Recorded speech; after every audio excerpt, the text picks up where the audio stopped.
With more and more uncertainty across the stock market, being a long-term dividend investor feels like the best strategy out of all of them right now.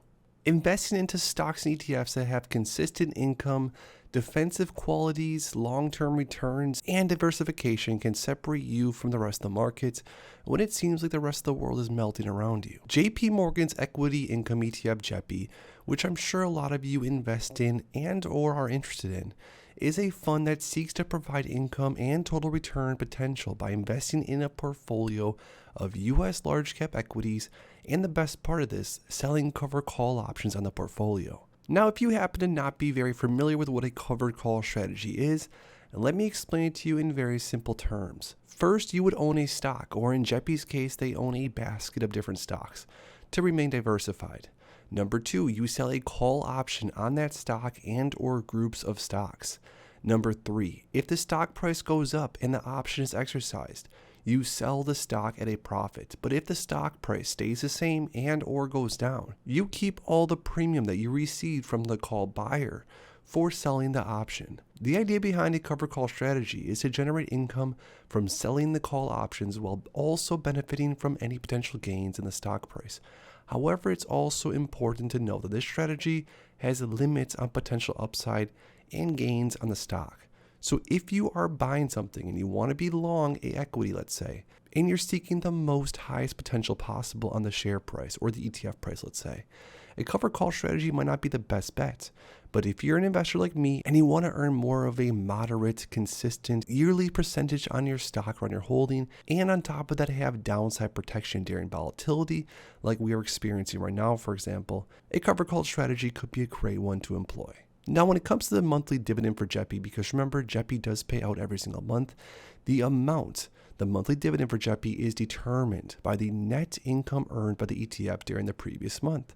And as you can see the dividend history here, the last few months, actually for a while now, have been sort of trending down. So a lot of investors are saying that because of the recent market volatility, that is going to juice JEPI's dividend up quite a bit. And we could see that reflected in the next payout or two. But remember, JEPI's payout is based on the net investment income, which includes any interest, any dividends, or other income earned by the ETF's portfolio holdings, minus any expenses incurred by the ETF, of course, such as management fees, operational costs, and trading costs. The ETF's net investment income is then distributed to shareholders in the form of this monthly dividend.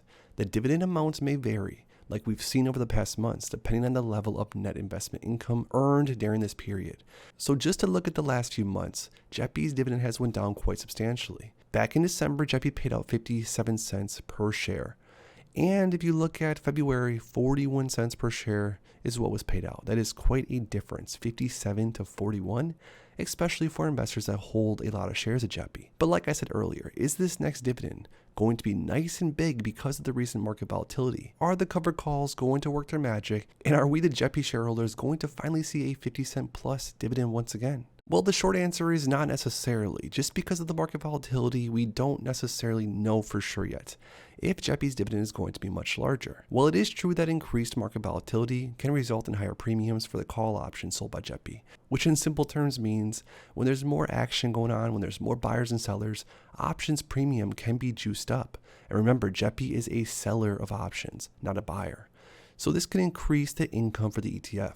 But the dividend amount is ultimately determined by the same thing we said before, the net investment income, which is earned by the ETF during the previous month. And remember that market volatility can also unfortunately have a negative impact on the ETF's portfolio holdings, which can result in lower income and potentially even a lower dividend, which I hope we do not see. Additionally, changes in interest rates, inflation, and other economic factors can also impact the ETF's income, and of course that means the dividend payments. So in simple terms, being an investor in JEPI, whether you have one share or whether you're someone like me with well over 1,000 shares of JEPI throughout my multiple portfolios, it's important to note that you can't necessarily rely on a steady dividend payment, which is unfortunate, especially for an investor like me, which now I'm earning hundreds of dollars a month, which is awesome. But some months can be something like $500 and the next month could be something like $400 or $300, which can definitely put a damper in your overall portfolio and in your buying power. But I want to hear from you guys down below. Do you think the next few months